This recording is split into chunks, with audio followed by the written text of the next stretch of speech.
Hello, hello. Hi. I think I'm having a pair of headphones that is annoying me, but I think we're in business. How was your week in the countryside, please? So nice. How are you? Has it been as hot here or has it been not so bad? Yeah, it's been like like the world is ending. I thought this shit was 40 years away, not it just it Mm. feels really scary. Yay. It's so Anyway, horrendous. on to more trivial At things. least we have this confection. At least we have this absurdity. All Oh right, my I'm going god. to do this.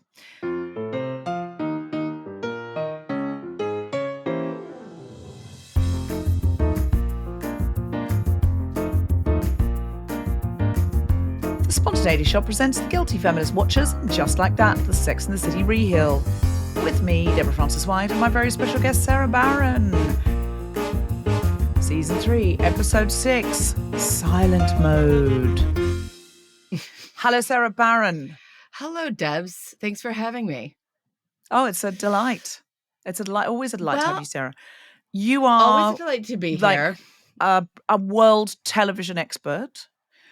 You have It's a kind very of you to say. famous and fabulous podcast called They Like to Watch with your husband that started out as a Succession rewatch podcast. Very, very popular. I'm a massive fan of it. So what I would say is, Thank you. of all the guests that we've had on, and we've had some amazing guests with some great insights, Sara Barron is the most professionally qualified because she is a TV critic as well as a comedian. Oh, And it was so funny she's to me so about that. good.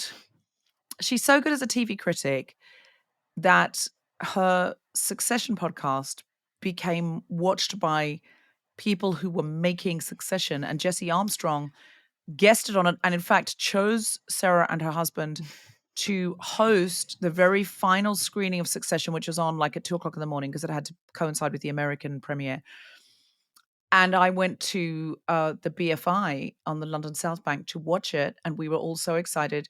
And before it began, because it began so late, we had this big discussion with Sarah, Jeff, Jesse, and a bunch of other amazing writers who created the show. And it was really, really exciting. And since then, Jesse has sat down with Sarah and Jeff a number of times and deconstructed former glories of Succession. So you really are the Oh my real thing. God. You now have a podcast where every week you talk through whatever TV's on and your favorites and things you do and don't like. So I feel very honored today, Sara, that you are here to share My your God, Deborah. insights on Oh my God, the pressure. what must be the most magnificent television show of our age. And just like that. What can I ask you? Now, you did the show last season when we did it. Oh, yeah. So what's your feeling now about And Just Like That compared to Sex and the City, the OG? Oh, I mean, compared to the OG or compared to sort of previous seasons of And Just Like That? Both. Now, can I tell you something? Yeah, I saw it please. came up on my feed the other day that it said you had done an And Just Like That rant on your podcast, and I haven't caught up with your podcast. I don't know what the rant was, but I'm dying to know. I mean, do you have a rant for us? So this was last week's episode. God, just give me a second. So for my own like Patreon supporters on my own podcast, I've noticed of which that I am people, one. Please, you and your husband, like there's a mutual admiration society that goes on here between you and your husband and me and my husband, and we all know it. And It's only a matter of time before we swing. I know we're getting there, and no one needs to know how old we are, but we are all 32 and we are all going to be swinging by 34. So I realized like, I could get a little, if I keep my And Just Like That rants a little private, she can up her Patreon support slightly. I'm trying to think what was I've got it. This is what it was, Debs. So I always felt there are myriad ways to criticize canon Sex in the City, despite what I would argue was its excellence and its innovation. And at the time, it's brilliant. Cleverness, wit. But of course it was still flawed, whatever. But what I would say it always did, like so many life experiences that I have had as a real woman in the world would be reflected in that show. And they would capture, maybe the writing would be a little cheesy here. Maybe this is a little blind spot here, but they would get at the essence of a million different parts of womanhood. Mm-hmm. With this in mind. And dating and sex. Yes. And it romance is, and love and yes. longing and friendship and female friendship. I think it was really a show about female friendship first and foremost. It was. And I will say, like, I'm not going to jump the gun too much, but I will just say in this episode that you and I are here to discuss, it can still get me on the female friendship count. And so when this episode ends with Charlotte just exploding onto Carrie and finally saying and just having her sub, I was like, okay, I'm going to get a little choked up right now. My God, this show is largely a pile of shit, but I'm going to have a little cry right now because if women show up for each other, I'm done. But what my rant was about last week was when Lisa confesses her work crush to Charlotte and Charlotte goes, oh, well, yes, I mean, you know, I was like, that is not how that would play out. That would play out that way if you had a friend who had a real issue as a serial cheater and she kept getting away with it. But you were like, oh my God, one of these days she's going to blow up her life. But that's not what this was. What we knew this was as viewers was Lisa has never, in 20 years, she's never cheated on Herbert. Any girlfriend that I had that came to me with like, I've got a work crush, we'd be like, yay! Oh, I'm so happy for you. You feel alive. You feel this. You feel vibrant. Like if you're getting to a stage where you think something might become real and you want us to talk through that, like we can navigate that how you want to navigate that. But that's so I would tell Jeff if I had a work crush.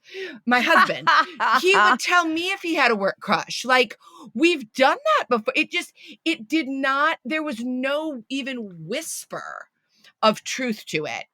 And then some of my listeners were complaining to me because their hot take from last week's episode was like, how are we talking? We can swear on this, correct? We broadcast on His Majesty's Internet, and I believe there has been swearing on there before. His Majesty's Internet, fabulous. Classic Deborah Frances-White turn of phrase. Carrie was such a cunt in last week's episode. Everyone was like, wait, she's not letting Seema help Miranda? Wait, why can't she just take it? Like, a lot of feedback I got on last week's episode, and I don't know what your listeners have said, was that there was this, like, bitchiness to Carrie that is not how we think of her as being. And I thought, oh, okay. And then I did think her response this week when Aiden accidentally broke the window and she was like, oh, don't worry about it. It's just been around since like before all these things that happened in the 1800s and there was a special rainbow, but don't worry about it. I was like, dude, he feels really bad about it. Like he said, I'm sorry. Suck it up. It feels like her energy has gone right down. Her passion has left her body. And now she's just low level irritated. As opposed to before, she would be like, face. Like she'd have a really strong reaction to a small thing. Now she has very muted reactions to big things, but she's just like a little pissed off all the time. It's not what it was. I should actually, before we get into it, just do the recap. Please. As is the tradition of the show. This is full of spoilers if you are intending to watch the show, but you know that. Okay, so in this episode, season 3, episode 6, Silent Mode, Carrie has a mutton supper with writer McDreamy downstairs, and they agree to the most erotic exchange two writers can have, switching first drafts. Miranda is bonding with her new girlfriend, Joy, while trying to avoid the cliche of becoming a U-Haul lesbian. Will they love each other's children and dogs, which are exactly the same thing? Well, if the kid and the dogs bond, it's on for them. Seema is breaking up with her chauffeur in the worst Sex and the City breakup since the Post-it. I'm sorry, I can't. Don't hate me. But keep the vanity plates. Lisa is too busy flirting with her hot editor to realize her father is dying of some plot on the other side of town. Charlotte continues to hide Harry's diagnosis, some information she's been von muffling. until Ah. she's caught in a supermarket with adult male depends. Very specific that Carrie would point that out, which, as we know, is always the immediate giveaway that your husband has cancer. And Aidan breaks Carrie's antique glass, trying to recreate a Sex and the City pebble on the window scene, and attempts to break her heart the same way she did with Big by sleeping with his ex. He's trying to mirror what happened, but she refuses to be pulled into his chaos demon whirlwind and says, I understand. And then, in the ultimate chaos demon chess move, replies, did you really think I wasn't going to sleep with anyone else for 5 years? Yas, Carrie, fuck that Daniel Boone Whitler. You will forever be wittier than the Whitler. So that's what happened. Deborah, We I feel like saw- they need to get you, I feel like you could shit out a first draft that would be better than any final draft of any script that we've seen so far in this season. Well, I have been playing a game on the show, which is called The Rewriter's Room, Okay, where nice. each week I kind of try and rewrite the episode as if it were a Sex and the City episode. So Nice. to try and bring it up, because what I figured out is a lot of heavy lifting was done on Sex and the City by her monologue and thematic links. Like sometimes Miranda's storyline would be barely there. It would be like the cleaner had deleted her TiVo. But because they linked it, and she'd say from TiVo to TiVo, and it would be about, erasure or something like that. It felt like we were seeing more than we were because of. So I have got a game where I try and rewrite the episode. But first, I will ask you, what did you think about the first storyline, which is Carrie is getting closer to writer McDreamy downstairs. They are not yet swapping bodily fluids, but they are swapping first drafts. And to me, as a writer, far more erotic. I don't like this guy. Like, in the way I didn't like the guy that they cast to get her out of her marriage to Big, the podcast producer who she winds up kissing at the very end of season 1, who is then her love interest at the start of season 2. I don't remember that actor's name, but like he was so milquetoast. And I just felt like Sex and the City cast her main love interests so very well. Like the archetypes that those guys stepped in to be and the actors they choose to play them, I thought were sort of no one is jumping to mind who is anything other than like great. And this guy, like Barishnikov, Berger, all that, all those guys were so good. And these guys so are different from each other. And so different. And so unique. Yeah. And these two guys, I get it. Like the podcast producer is supposed to be a good guy. This author is supposed to be like kind of a shit, but maybe not so bad. But they all feel like so beige. Like we want to watch her fuck them. And I feel like, a criticism that I would hear of Sex and the City that never resonated for me was like, oh, it's got this like gay male showrunner. And so it isn't women. It's like women through the lens of gay men. And I didn't feel that as a show. I felt, as I said, sort of as I was saying earlier, like I felt like there were so many parts of womanhood it got so correctly. And whether that was because that was Michael Patrick King's talent at the time or because of Cindy Shupak or like whatever it was. And with these men, it meaning Carrie's love interests now, it feels like it is an out of touch gay man in his mid-60s writing what he thinks a middle-aged woman wants to see. Yeah. And what I can't, I just want to say as well, this fact that I cannot let go of, and I assume this came up for you guys when you were on this episode, was you remember how last season they forgot the plot point that Harry's mother was supposed to be dead? Yes. Yeah, that was like... They've done it again. They've done it again. Did you know that in season 1, Lisa Todd Wexley said, "When I lost my father last year, my hands were shaking." So they have killed off her father in season 1. In season 2, he came for dinner. In season 3, he's dead again. Incredible. It's He's died. incredible. I'm like, guys, and all the, what the we're fuck? just And watching it. all I can imagine is that Michael Patrick King has literally lost the plot. And then all the people he has working for him are too afraid to say to him, dude, what are we doing here?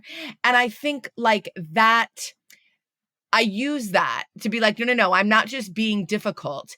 He was, some kind of genius 25 years ago, and he is no longer, but he remains in charge, and that he doesn't, there was some way he had of conveying womanhood, and it's completely gone. And we're seeing this manifest in both the characters that are written and the way that they're cast in And Just Like That. What was your response? Same thing. Remember, she was having an affair one of the last seasons with a guy who was a guy. I think she met him in a bicycle accident or something, and took him to. Yes. And he was also generic Silver Fox. Yeah. And this is the third generic Silver Fox we've had. But I think this one, there is a little bit more about him, I will say. The first two were genuinely, they just were kind of out of an advert for life insurance. Yes. It's sort of like, is your husband handsome, but he's got gray hair now? Are you worried that at some point you're going to die and neither of you have bothered to get a will yet? You should, because he's throwing one of his baby grandchildren up in the air on a beach. Those two are those guys. And this guy, I feel he's kind of well-known actor. I think he's got a little more about him. And I really like the fact that she hasn't had a writer since Berger. I don't think she's ever dated a writer rather than You're right. Berger. Yeah, Maybe that is, I like that guy- he's a writer. That's fun. Maybe Premature Ejaculation guy might have been a writer or something like that. Yes, good old Justin Theroux. Yeah. But I think mostly she doesn't date writers or creatives, and I think it's really, or creatives on her level. So although her novel does not sound good, I will admit that. I'm glad I'm not having to read it for her. But oh my God, the woman. The white bonnets bowing. Anyway, oh let's not dwell on that. Let's not dwell on that. So I feel like there could be chemistry, because I think Sarah Jessica Parker was so good in the original Sex and the City. Oh, so good. And I feel a little bit like she knows it's not the same show and has sort of emotionally withdrawn. Do you know what I mean by that? She's I do know what you had to mean. take a step back. So I feel like we're not quite getting the same thing, and the characters seems to be written differently week on week. So you're not buying the man downstairs and the mutton stew. You're not interested in that. Do you buy the relationship with Aiden? Do you feel there's still chemistry there? I've had some of my co-hosts saying they think the chemistry's long gone there. They have nothing in common. Alison Spittle thinks he's an anti-vaxxer now. Holy shit. That does make sense. He listens to Joe Rogan for sure. No, look at him. No. Listen is that what to people him. are saying? Is that what my colleagues are saying? Spittle very much She's feels a very like he's an bright anti-vaxxer, woman. He's and I cannot get it out of my head. Oh shit. She's like, look at him. Look at that life in Virginia. Oh no. She said he used to be like this kind of Manhattan furniture store guy. He's retreated to Virginia years ago. Absolutely suits him. That's absolutely fine for him. But he's been there a long time. He is now, what did Big call him once? Countryside Lurch. He is that guy now. Like he is Daniel Boone. The Big also called him. He is a Whittler. Shit. They have nothing in common. And the chemistry they had when they were both young little hotties, is that still there? Now he's had 3 kids and she's been through all of this grief, and there couldn't be more opposite. I don't know what they talk about. She's ringing him on the phone. He's not even listening to her. He's like, what, Dunkin' Donuts? And her girlfriends are like, oh my God, Duncan, he's an incredible autobiographer. Miranda, who is her friend and her intellectual equal, is going, oh, I love his books. I want him to sign his books. He's going, Dunkin' Donuts. Like he's literally licking his hand in a pickup truck to have unexpected phone sex with her, and then saying, I shit my pants, which was so disgusting, and wants to continue. I mean, it's so disgusting. Okay. Why is she with him? I'm over Aiden. I feel like I used to I could see what was wrong with Aiden and what was wrong with their relationship, but there's no accounting for sexual chemistry and heat, and they had that. Oh, I do not believe they have that anymore. Is there anything else that they do have? What do you think? I look.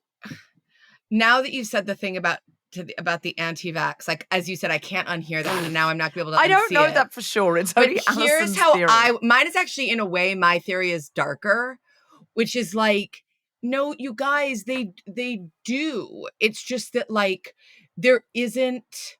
What I learned from the phone sex scene, right, is The that infamous phone sex the scene. No one stopped talking about it. No, it was like, that's when we all knew it's everything is over forever, and the show will never be sexy again.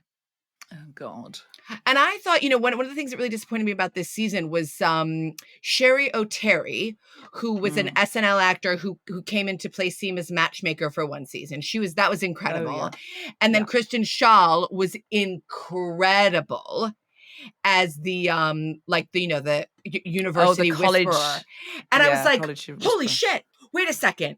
Is the show back? Like, those were two such brilliant pieces of casting. And I was like, here we go. And then they they didn't do anything with them. They didn't do anything with them. And I was they both barely got a scene. It was just like so devastating. And we never got to see Kristen Schaal talk to the kids or do anything. It was going to be she's so just gone. Incredible. And anyway, the point I want to make is just that I think that like that phone sex scene, and your fair point about the seeming lack of chemistry between Aiden and Carrie now, is like, it's not that those two characters don't have chemistry. It's that we're not going to see any chemistry ever again. Like, think about how hot think about whatever you thought about it. Think about what it felt like when Carrie was with Aiden originally, and we knew she was going to fuck big and cheat on Aiden. We knew it was coming. We knew she was resisting. Think about how that felt. Nothing like that is ever coming ever again.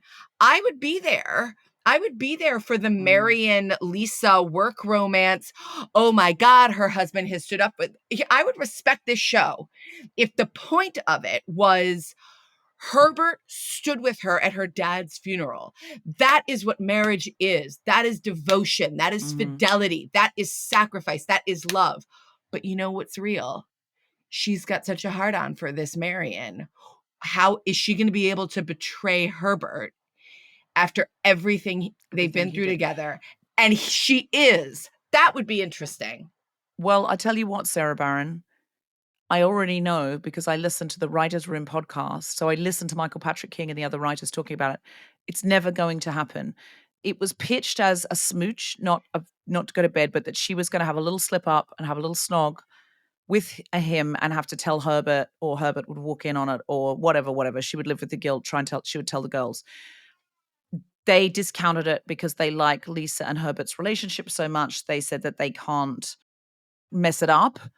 So there's no This is why the show is done. This is the intuition that's been lost. Because they're too scared of story. They're too scared of story. But because they like Lisa and Herbert, they don't want that to happen. So instead, they had a man lunge at Charlotte and kiss her. Remember that German man? Yeah. That was the smooch of the married lady that we got, instead of the one we deserve between Marion and Lisa, with Lisa going, what does this mean? I'm a woman in my 50s. I've never cheated on my husband. Our relationship is solid as a rock. And yet in that moment, I felt like I was 25 again, and I just did it. And now I feel bad. And now I have to negotiate that with Herbert. Yeah, she doesn't have to have a full-on affair. Although, again, Alison Spittle did pitch that Lisa Todd Wexley needed a baby girl storyline. Alison's on fire. Alison is on. She's going up to Fringe this year. She's in a zone. Yeah, she said, I wanted to want the baby girl experience, and oh have, my God, like, that is someone at work just like telling her what to do. And I think that could be subtle, that could be done where she and Marion never talk about it, where he says, go and get me a cup of coffee. And she's like, excuse me? And he says, you heard me.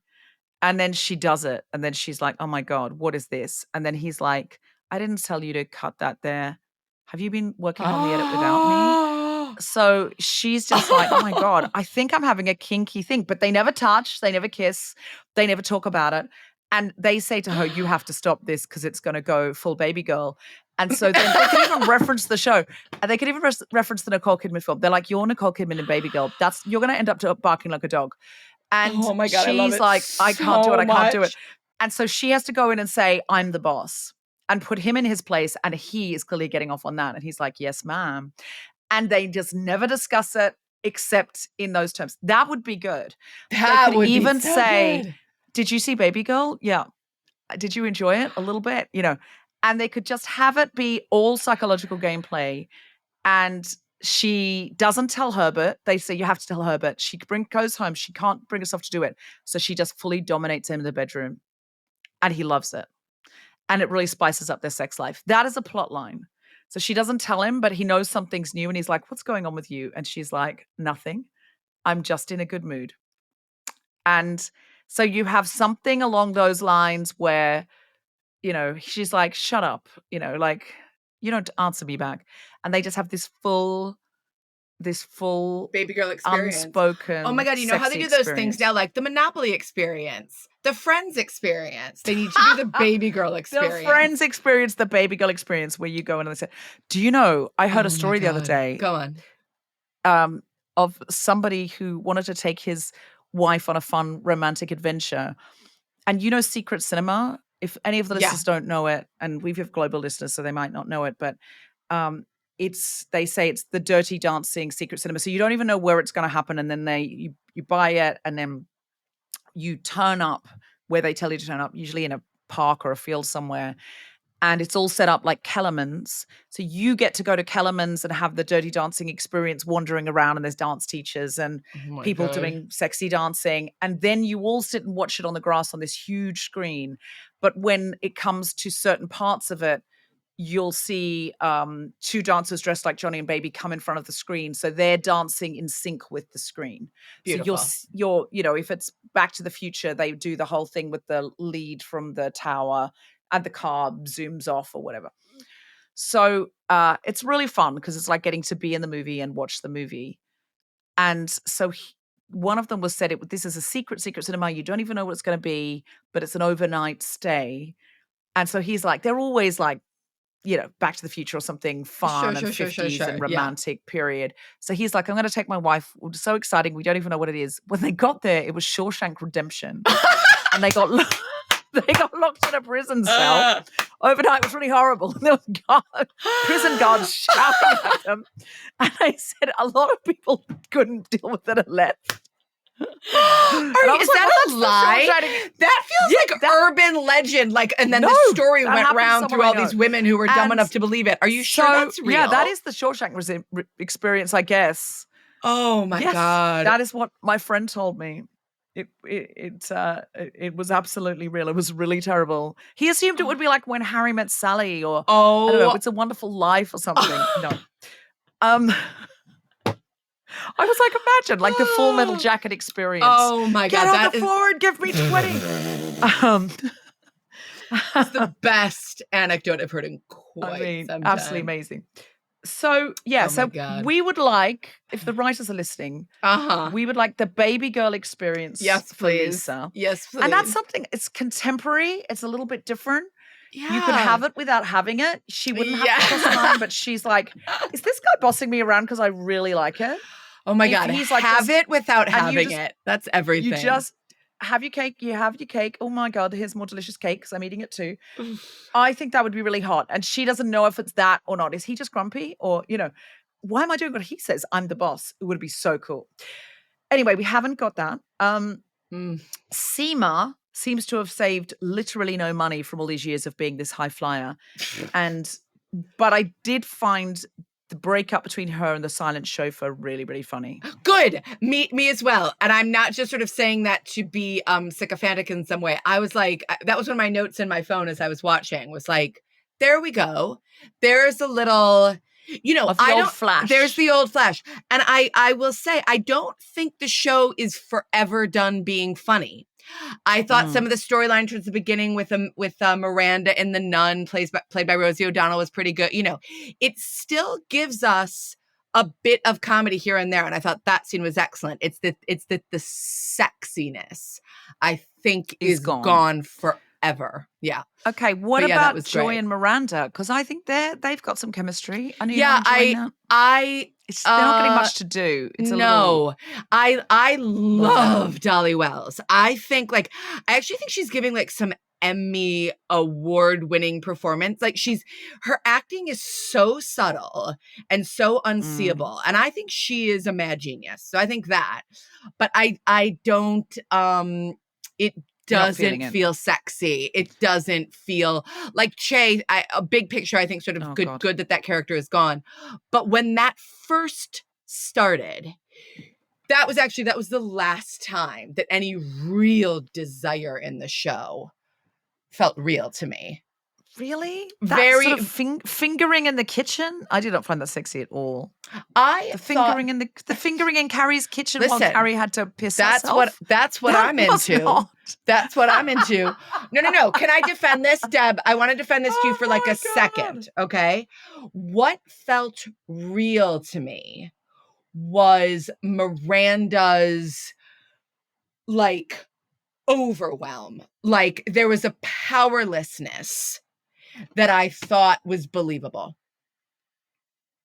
That's okay. In the face of this sort of like narcissist, but like, I'm going to be so good in bed. I'm lowering my voice slightly because my windows are open and I have the loudest voice in all of North London. But, this, I'm going to be so good in bed, not because I care about you at all, but for my own ego. And I thought there was something a little bit subtle, or not subtle, but like a bit nuanced about that, whether they intended that or not. So I'm just saying there was some beats in there that felt believable to me, even though, no, my friend like spilling her piss jar during my own finger bang isn't like my number one. My that doesn't go into my Pornhub Google search. Past glories of Sex and the City, is it? No, it isn't. Lisa, as we've discussed, her father was already dead in season 1, came to dinner in season 2, and now has died very suddenly. He died of plot. That's what I feel. He died of plot. So good. He was told he was in fine form and then suddenly dropped dead of a need for a plot. And it was so out of nowhere. Like, oh my God, she's fabulous. flirting with Marion, and her husband walks in, and there's this funny moment of going, "Oh, this is my editor Marion," which is, cute, old-fashioned screwball type stuff, whatever. That is not the time for him to go, "Your dad's fully dead. Don't bother to go to the hospital." You wouldn't even bother going there. He's already dead. That's not what people do. No. That's not what people do. They do go to the hospital and they say goodbye to the body. He's literally just died. I mean, how long was this phone on silent for? If your phone's on silent, they call the landline. They call you one of your colleagues. Yeah. There were some questionable timeline issues with that death, among other. If she couldn't have got there, she couldn't have got there. Because if your phone's on silent mode and your father's dying and wants you to come and say goodbye, someone gets the message to you. Oh my God. Someone immediately goes around, you get a courier, you call the landline. She's a proper editing suite. That's not a thing. And then she was just like, oh my God, but he's my daddy. And then immediately there was a gear change into her stepmother / father's colleague. Yeah. Decides to put on this huge Pippin funeral immediately. Like, it's the same day. I have to say, I want to defend that, and don't you dare put me into a corner of defending anything here. But I will just say that when I moved to the UK, I couldn't believe how long funerals took. So some of that is cultural, some of that is they're insane with their timeline. But I just want to say, to an American, the amount of time it takes to organize a funeral for a British person to be cremated is absolutely mind-boggling to me. I will get that. I get that. But day 1, Aidan Shaw throws a pebble through a window. That night does not make love to Carrie because he's too busy Googling glass. Oh my God. The next day, he goes to Scranton. That night they make love. within that time, Lisa Todd Wexley her father has died. She's had a big row about a funeral email blast. Oh my She's gone to God. the funeral. Oh, You see what I'm saying? That's not possible. okay. No, that's not possible. Like, Yeah. people aren't available for the Okay. funeral at that. People need time, and you've got to find a funeral home and things like that. Although she did it all herself. I wouldn't mind betting she theatrically did the cremation herself, that woman. She was rather marvelous. I also so the woman, I'm just getting up the name of the. I didn't bother learning it because she will never be seen again. They don't keep characters. Oh, no. Like you said, Kristen No, but Schaal was played an amazing character. You'll never and see then her she was again. gone. Did you Yeah, find she's that when fabulous, though. she goes when Lisa first goes to meet that character to be like, I'm gonna have a word, and then she sits down to eat fried chicken and waffles. I was like, I think we need to do a little less show instead of tell that we're in Harlem. Do you know, I was like, this is not the most sensitive cultural moment in this show. Like, I was like, what are. And so then I was like, okay, what the fuck? Who wrote this? But even if it's a writer of color, it still feels like she's being bullied by Michael Patrick King to be like, don't Black people eat like, I thought it was so crazy when she sits down for chicken and waffles. I just wanted to throw that out there as well. Look at Lisa Todd Wexley. Has she ever eaten fried chicken in her life? She has not. Her body is the body of a supermodel, and she's like meant to be 55 or something. I'm like, excuse me, chicken waffles when you're grieving, it's like he's just died. Right. You have no appetite when your father dies. You don't immediately have a large plate of chicken and waffles. It's not plausible. And the death and the funeral within 48 hours. Oh my While God. weirdly, his grieving partner is going on about, I've got a Michael Kors handbag. Again, that didn't feel very culturally sensitive. It felt a bit like, oh, I'm a showy offy new money type person. It didn't. Yeah, that was very odd. I will admit. I will agree. I did though love the shot, like whatever the camera was doing to show Lisa and family exiting their apartment, like all in black. That was visually really satisfying. There were some beautiful fashion moments in this one, I have to say, including Charlotte's floral pajamas were so wonderful. Yeah, that was good. I thought when they go to Tiffany's, I was a little into the costumey area because Carrie's dressing like the character in her novel. So she's wearing lots of big skirts that look like they've got stiff petticoats underneath, and that hat. If you went to an influencer event in the daytime in Tiffany, in that, people would think you were mad. Mind you, she's never minded that before. No. She's always worn bizarre stuff. But a lot of people are saying it's less. She used to dress this really cool, edgy street fashion, mixing designer stuff with really stuff she got from a thrift store. And it was all stuff you could kind of put together in a way. And now it's a costume and they're not loving the fashion as much. That tipped over for me. I mean, it's very beautiful to look at. I've got bigger criticism of the show, but that there were some beautiful fashion moments, but I worried about that big white dress and the black hat. She is trying to be the woman. I think she's embodying the woman in the book. Do you think? Yeah, I basically I want her in skin tight clothes all the time. And if it's skin tight, I'm like, yes. And if it's not, I don't, like last week there weren't any moments fashion wise I loved this week other than the funeral. But remember last week when she had her confrontation with Miranda about staying in the flat, and she was in this she was in a power clash, and it was this tight little top. And then these sort of these pencil trousers that look sort of satiny and everything was skin tight. She was in some skin tight dress with huge shoulders. That was bad. She still looks great in that. Oh, so just show every inch of that body and I tend to be happy. And then I'm not so happy when it's not skin tight. Because you're right, it feels elderly. I did like what Lisa wore to the funeral, but you're right. Yes. You're right. She does look better in very fitted clothes. I can't see anything else here. Oh, except what Seema wore to the funeral was also pretty damn chic. I have enjoyed quite a few of Seema's Like Seema Skin Tight as well really does it for me. Yes, it reminds me of old Carrie.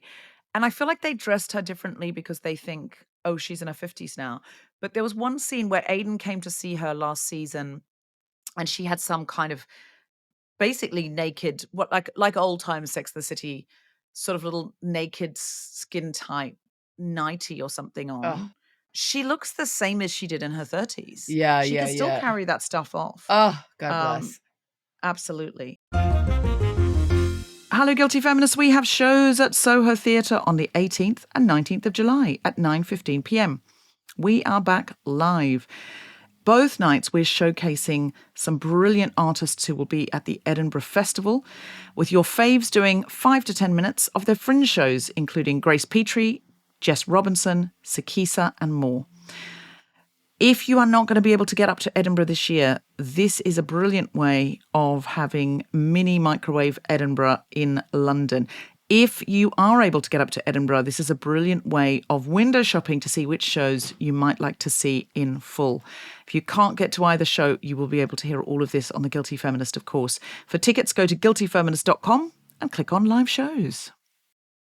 And finally, Charlotte, it's a bit boring. It's the same as last week. I really liked last week. I did like the scene where they were in that sort of like Governor's Island hot tub and Lisa just gave her the space to talk and Mhm, Charlotte declined and Lisa mhm. accepted the decline. I found that moving and I liked it.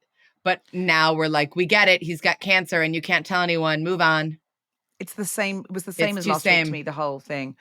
But Aidan, can we just discuss that he has done to Carrie what Carrie did to him exactly, slept with the The big ex. love ex. That I just exactly mirrored. Now, Jessica Regan was on this show last week, writer and actor Jessica Regan. And a few weeks ago, she came on the show and she said, Aidan used to be the stable one and Carrie was the agent of chaos. He has mhm. re-entered her life to be her Yes. agent of chaos when she's stable. And it Yes. was like this ultimate chess move where he went, oh my God, I've betrayed us. I.e., you slept with Big when we were in a really emotional, committed place. Now I've slept with Kathy, my big ex, while we're in this thing. I've betrayed you. And she does not rise to the bait. She just goes, I get it. I understand. You comforting each other, you're parents of a child, you just had this moment. That's what's going to happen. And didn't give him what he wanted, which is he wanted to put her in the same level of pain as she put him in, and That's it didn't really work. interesting. That was another moment where I was like I like that interpretation, but what I took from it was that it was not a moment that had any resonance for me. I was like, I don't think I know I don't care how evolved she is, how not evolved she is, how monogamous her relationship is, how open her relationship is. I don't know anyone who would that instinctively Mm. respond that smoothly to something like that. Because You he's could there with get her all the there. time. Yeah, I think Yeah, he's you'd there with go her all the like, time. And I it's such a betrayal. I understand how it happens because they're comforting each other over this Mhm. child who's very much in pain and all of that. But if I were Carrie, I'd go, look, you're coming and going as you want. I'm not really allowed to call you. I'm not allowed to show up at your place, but you're allowed to show up here anytime. You're allowed to call me for phone sex. If I called you for phone sex, oh no, I'm Wyatt's having a bad night. I can't. So you've got all the control here. And any night you might need to comfort Kathy and she's in a relationship and she's coming around to you to be comforted. I think you need to figure out your stuff and please don't contact me till Wyatt's grown up and let's see where we are then. But for now, no, I would leave it. I would think that's what Carrie Bradshaw would do. I also understand her going, I do understand it, but I just think it's not the right time for us. But I also think, I don't think she'd sleep with him that night. And I think she would need some time and space to consider okay, well, look, let's say we can Totally. see other people, and we are Yes. a passionate thing when we come together, but we're open, and see if he can handle that. It felt like 3 beats in one, you know. That's so you're Um, you're so right. It's the sleeping together thing. It's like that's what feels so emotionally dumb of the writers is it's like maybe she this, maybe she that way, but I just don't think that kind of anyone would go, oh, okay, now let's you and I hop into bed. mm, I think there are scenarios where someone could feel really hurt and they would have sex straight away. But that it was just it's like they're trying to put together a few different puzzle pieces mm, and nothing fits and they're just like shoving them in and mm. putting them in front of the viewer despite this complete lack of natural fit. Yeah, it doesn't seem like Carrie Bradshaw to me. I don't believe she's changed that much that she'd be cool with it. Or there could have been a really good scene where she's like, I assumed we were open. I couldn't imagine you expected me just to sit here for 5 years in case you came up. So I just assumed we were open. I'd rather you didn't sleep with Kathy, but I wouldn't imagine if you couldn't come up for 6 months, you wouldn't sleep with anybody. So I guess if it's Kathy, it's Kathy, if that's what you want. It's not what I would do, but okay. But then if he was like, "What? We're open?" I never said that. And then she said, "But the real question is why haven't we talked about it?" And I'm like, "Yeah, we've all been shouting that at the TV for weeks. We've all thought it was weird you Come on, didn't talk guys. about what the parameters were." Little Easter egg game. Mm. Harry is watching the game when Charlotte wants to get serious. When have we seen this before? An iconic Charlotte and Harry Yes, scene. of course. It's when it makes Shabbos dinner for the first time. That's right. And there it is. And then she's like, I became a Jew for you. And he's like, this is going to Mm. be a long life. I I gave gave up up Jesus for Christmas for you. you. Yeah. I gave Good. up Christ for you. Pick up your Yes. socks. Yes. And she says, "Don't you know what we look like?" And he set the date, and then he walks out, and they Of break up, and then course. she's devastated, and then she sees him at the Jewish single Uh, mingler, the synagogue I have mingler, chills. and he This turns is how up and you know the show has proposes. fucking fallen. Because having you talk me through exactly how that plays out, Yeah. full body chills remembering that when It's they're full at body that. chills when he turns up at the Oh, and then he synagogue goes down on one mixer. knee. Oh, And he stop. says, "That's not good enough. That's not," she says, "Maybe you could ask me out again." She's like, "I don't care if you never marry me. I just want to be with you." And he says, "Well, that's not good enough, Charlotte." And we think, "No." And then he gets down on one knee, and there's two proposers. There's two women on the other side of the room who go, "I'm definitely coming back next week." Oh, And it's so that was beautiful. Sex in the City. That was Sex and the City. Um, another little one that I've got for you. Um, what is Aiden doing when he is on the phone to Carrie, not really listening to her, saying Dunkin' Donuts? No, And what no. does that he's doing something, he's grooming himself, and he's doing Oh, something to his yes. hair. It's when they're having a fight in her bathroom in her old apartment, and it turns out he has like I don't know if it's Rogaine, but it's some kind of hair Rogaine, growth thing. yes. And she's like, "What's Rogaine?" He's like, "I don't have Rogaine." It's when he's in his tidy whities and she's in Yes. her tidy whities with her tidy whitey bra. And there's too much stuff because he's moved in and they haven't yet knocked through next door and Yes. haven't been able to unpack. That was And a oh she god. says, "Why do you need so much Rogaine? Are you losing your hair?" And he says, "No, it's preventative."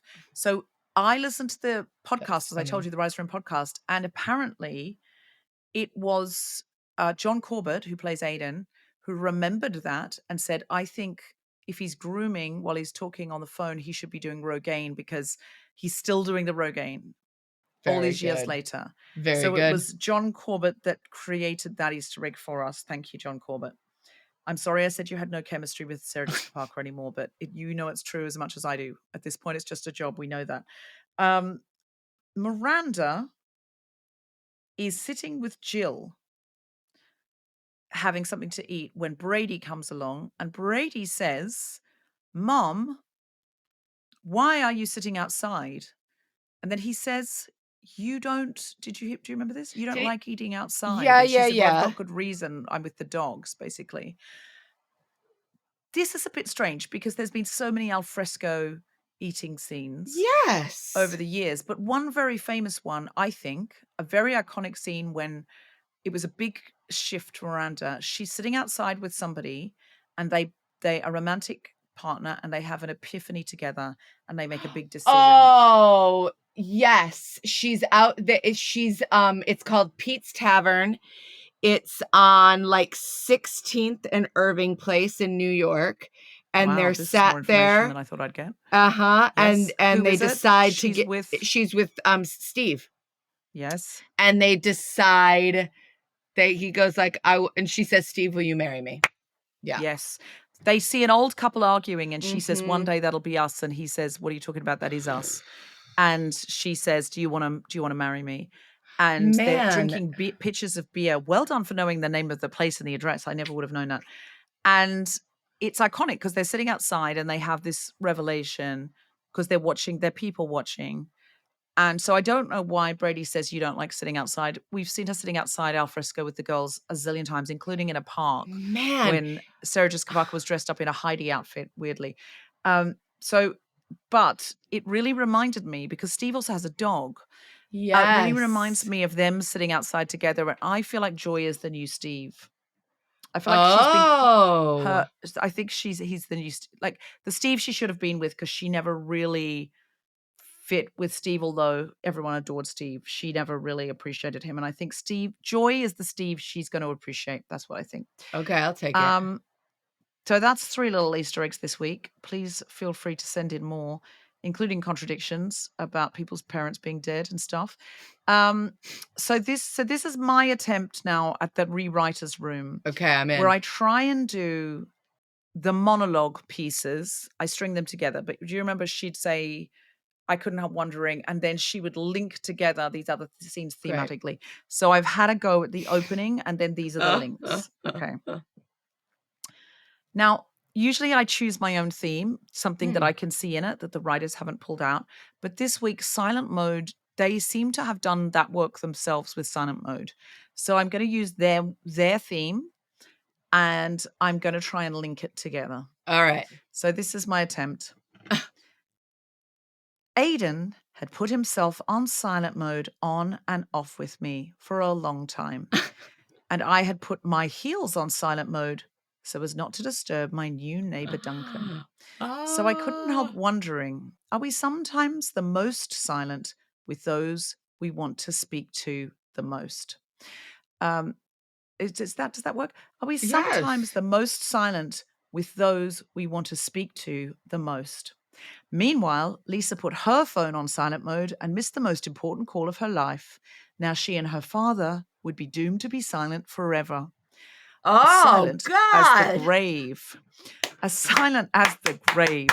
Oh, my God. On the other side of town, Charlotte was performing a silent movie for Bitsy von Muffling to protect Harry's secret. And like Charlie Chaplin, she put her foot in it. Meanwhile, Miranda wanted a whisper listing so badly, but refused to turn up the volume on the price.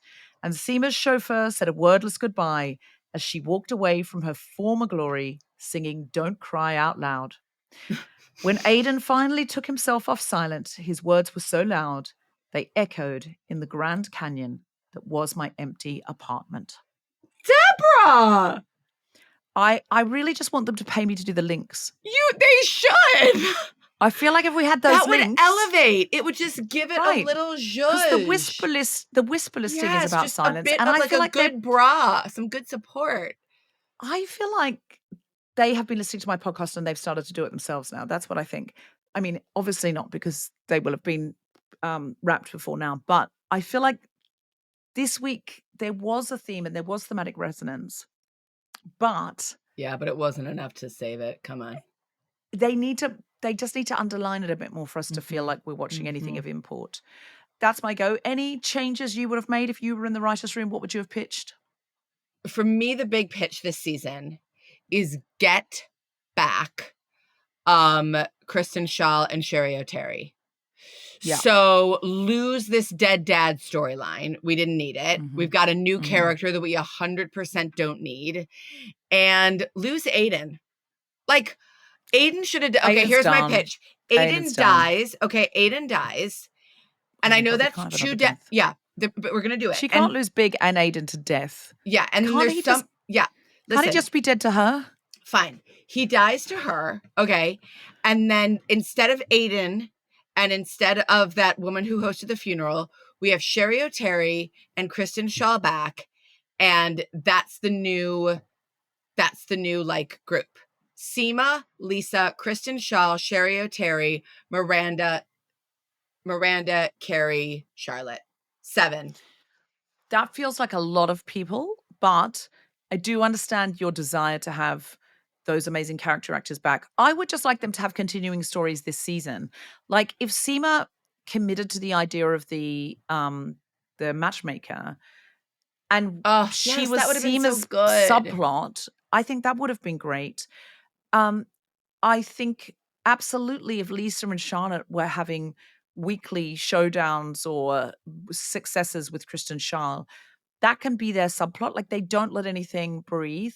I swear we will never see this stepmother to Lisa again. We'll never see her again. They just, even the sexy gardener, Yeah, but even nothing's like, happened with him. but also it was like they didn't even know what they were doing. It's also stupid and loose. Like someone just needs. Oh God, He was so important. In episode 1, there were rats and he no, had I have no idea. and there was heat between him and Carrie, and then suddenly heat between him and Seema, and now he's gone entirely. I know he'll come back and he and Seema will have a fling, but it feels so disjointed and like things are picked up and dropped. And then we just have this huge plot machine of, someone's parent dying or Carrie getting cancer, Mm. which will be resolved. And then it'll be like it never happened. A bit like Miranda was an alcoholic. Yes, and then that was like Like, completely gone. then every now and again they say she's in the program or she Right, orders right, a right, right. mocktail or something. But she has not struggled with it. It has been as nothing to her. Like it has just been, oh, I just quit drinking, which is fine. People do just quit drinking. They think actually I've maxed out, but they don't usually say I'm an alcoholic and go to meetings and stuff. Then it's normally a much bigger thing. If she had just quit drinking, and that had been an episode about quitting drinking in midlife because you start to think, you know what, I'm getting hungover. I'm not enjoying it anymore. I can't sleep. I feel I'm having too much. I'm going through a divorce. I think it's time to quit. That's a reasonable plot line to explore and just have dwindle out. But I'm an alcoholic. All my life I've been an addict and I haven't realized it. It's just, you can't just pick that up and No, drop it. It's no. literally mad. Like you can't do that. So your hope, what's your best case scenario for this now? That she dumps Aiden, gets together with writer McDreamy downstairs. The two of them fight over first drafts. One of them gives bad feedback. I think he's going to give bad feedback on her novel and she's going to give good feedback on his autobiography. Or that's a little bit of a burger Ooh. replay. It's a little bit Okay, burgery. then my what I would have hoped had you not said what you heard in the podcast, the Writers Room podcast about Marion isn't going to figure in any, like that would have been my hope. Like give There's us no some smooch. real meat on the bones. Okay. There's no Then smooch. They decided against it. But then somehow why have him? I Why know. have the office crush if you're going to do nothing with it? Like, I think what's going to happen is she's going to say to him, yes, I've got a crush. And he's going to say, I trust you. Or he's going to say, fire him. And she's going to say, no, nothing's going to happen. You have to trust me or But something. nothing But I'm interesting. already bored. It's like anecdotes. It's like if you said to me, I know. oh, I'm working on this new podcast and I have a crush and Jeff's a little jealous. That's an anecdote. Yeah. It's not And a then you story. need, right. And then you need chapter 2 and then 3. Like there need to be a progression there. I If you said to can't me, come back to you with the same anecdote the next day. exactly. If you said to me, I'm being baby girled by a man and no one's talking about it, we're just letting it happen, we've never discussed it, I would be like, Sarah, you have to tell me everything right now. I want all the texts. I want you to record these sessions. I need you secretly. I need to hear them back. I need to know exactly what is going on here. I need to know the state of the relationship all of the time and with Jeff and how much you're enjoying it and or feeling guilty about it and when it's going to end and how it's going to end. I need to know everything. Right? Because that's a story. Yeah. Also, I care about you. Thank you so much. It's not just prurient. Similarly, if you have the baby girl experience, like I'll need a full week and I'll need different chapters that progress.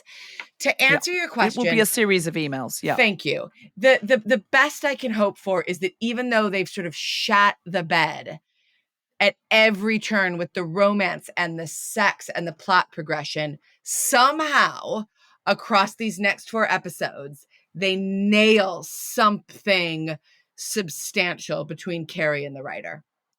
But if I was a betting woman, I would bet it's going to be bad. We have to see Carrie and the writer having this, and I would love it to be a romantic, erotic, slow build up where it creeps up on her, because at the moment she doesn't seem to know it's happening. Yeah. And so the story that creeps up on you, we connecting as human beings, we're connecting as writers. Like, do you know what I did think was good? It was a real show, not tell. When she came upstairs last week and took her heels off. Yeah. Because she didn't want to disturb him. It's like a moment of, I make an accommodation for someone that I went, no, it was my flat. I'm not taking my heels off you. And she takes heels off. And then this week, when Aiden throws that stone through the window, she's in bare feet.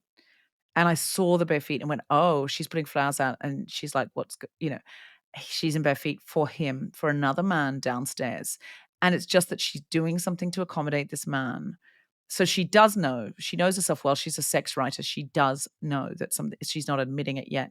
And she's doing that thing that people do, is she's admitting to, overly telling Aiden about it. Because someone I know said in their wedding speech, she said, I knew I liked him, the man she was marrying. Yeah. She said, when we met, we were both with other people, but I knew I liked him more than I should, because I'd always tell my boyfriend, oh, I went for drinks with David after work, and I wouldn't tell him if it was someone else. Like, I wouldn't necessarily say, but I always felt I had to confess it. So I would be like, to make it out, to seem platonic to myself and to him, I'd be like, oh, we ended up having a drink and he was telling me all about his girlfriend, and I would always just confess it in some way, find a way to confess it. Oh, shit. And I think that's what Carrie's doing. She's like, oh, he made me mutton and now I feel terrible. And yeah, he's, you don't listen to me. He's a writer. I told you about him. She's confessing. Okay. Meanwhile, he's off having it off with his wife, which does make me think she'd be more angry. Oh, I've just got a theory. Yeah. What if I've slept with Kathy? The reason she's being so reasonable is it gives her permission to sleep with writer McDreamy, which she knows she needs. Deborah, I really love that, but I just think that, like, they're not thinking that hard about anything. Like, maybe, but now they're just, nothing is that well gamed for these writers, I don't think. Yeah, I fear you're right.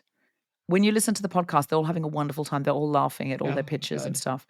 And then I listened to one and I was like, I enjoyed knowing what that is, but I can't put myself through that again. I really could not. Oh my God. I only listened to this one because I didn't feel I had enough of a handle on it. I see. And I listened to it and I went, okay, they've thought about the theme. I need to play with their theme this week, Respect them. But listen, if you're listening at home, you don't need to listen to it. You have us. Yes. We're the only Sex and the City rewatch. That's all you need, baby. Podcast that you need. That's all you just need. Like that. Yeah. And just like that, it's the end of the show.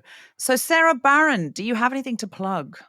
Yes, please, Debs. I would love to plug my own podcast, They Like to Watch, which, as you were saying before, it's about TV, but sort of what good TV is out there worth watching. But the TV is posing as a bit of a Trojan horse for my marriage, which is what's really in the podcast.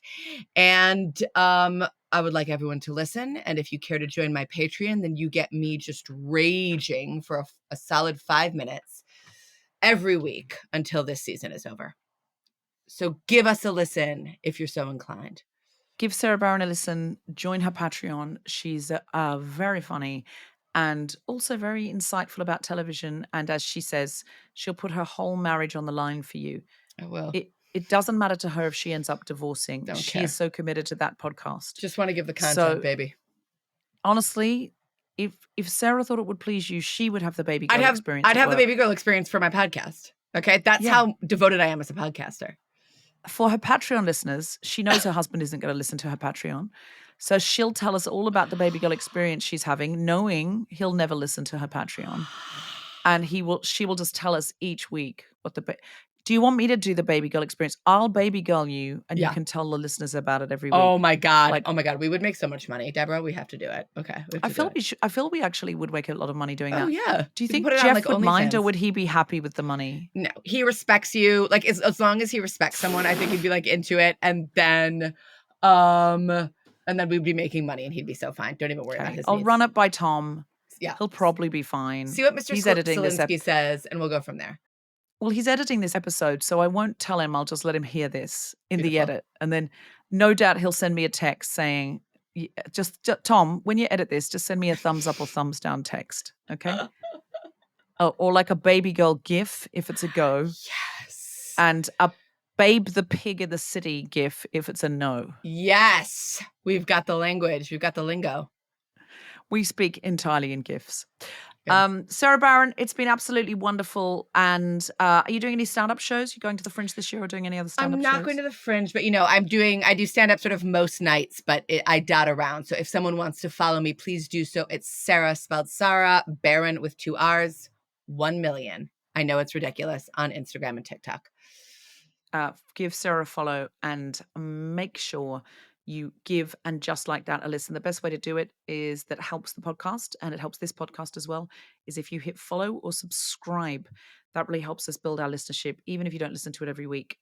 It means it's in your feed. It'll remind you to do it, and it really helps us out. Also, if you could give us a review, and if you could make it 5 stars, that will really help us. And also, a bunch of Manosphere types have been deliberately giving my book a 1-star review because I did a right-wing podcast to try and cross the aisle, one that I was told would be a good one to do. And, and actually, I will say, I've had probably about 50 emails from men who listen to right-wing podcasts saying I have made them rethink on trans rights and other issues, on feminism. That's amazing. That they've said to me, the basic email that I get is, I don't agree with you on everything, but you've shifted my thoughts on this and that. And so I feel like it was really worth doing, because obviously if you get 50 emails, then many, many, many more people who don't email you have also shifted their thinking a bit. So I think it was worth doing, but it has meant that some of them are spammed. Of course, yeah. Amazon with 1-star reviews, and they clearly haven't read the book. Yeah. Because I've got a lot of trolling. So if you have read the book, I'm not asking for a fake review. If you have read the book, or you're reading the book and you're enjoying it, if you wouldn't mind popping on Amazon and giving it an authentic review. Also, there's Goodreads and Waterstones that really helps the book. The book is called 6 Conversations We're Scared to Have. The biggest thing that helps the book is, of course, you buying a copy of it. And it also makes a great gift. So that is my plug. Also, we've got some shows coming up at the Soho Theatre. I will make sure I find out what the dates are of those and make a little ad. Come along, come out, come live. Sara Barron, this has been an absolute treat. Thank you so much. Give a big round of applause for Sara Barron. Woo! Thank you, Debs. Thanks for having me. You have been listening to The Guilty Feminist Watchers, and Just Like That with me, Deborah Frances-White, and my very special guest, Sara Barron. The producer for The Spontaneity Shop was Tom Selinsky. The Guilty Feminist is part of the Acast Creator Network, and Just Like That is on Max in the United States and Sky Comedy and now in the UK. See you next week for episode 7. I imagine it's going to be truly amazing.